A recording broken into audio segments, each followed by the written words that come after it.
তো তৌফিক ভাই, হাসান ভাই, শুরু করলাম আমি। ঠিক আছে। এটি একটি ট্রান্সফরমার। এটি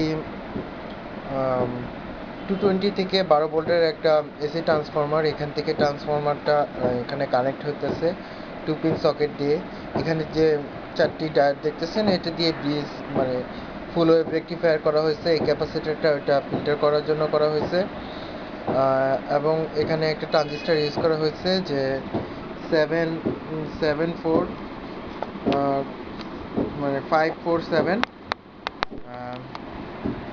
এটা হইতেছে গিয়ে আমার তারপর এটাকে আমি 7805 দিয়ে 5 ভোল্টের রেগুলেটর আইসি দিয়ে আমি এটা একদম 5 ভোল্টে দিলাম।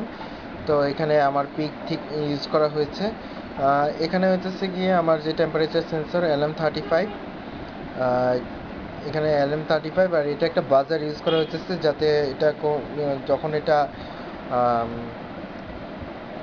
কোনো প্রবলেম হবে বা জিরো সিগন্যাল ক্রসিং করবে, তখন এটা আমাকে একটা বাজার করে শব্দ দিবে।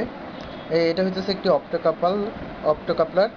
আর এটা 16:2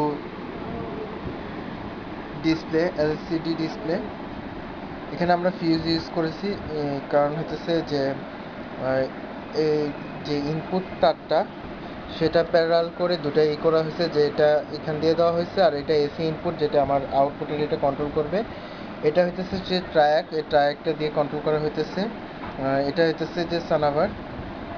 আমার LM35 এখানে সেন্স করবে, এবং ওইটা পিকে কন্ট্রোল করা হবে।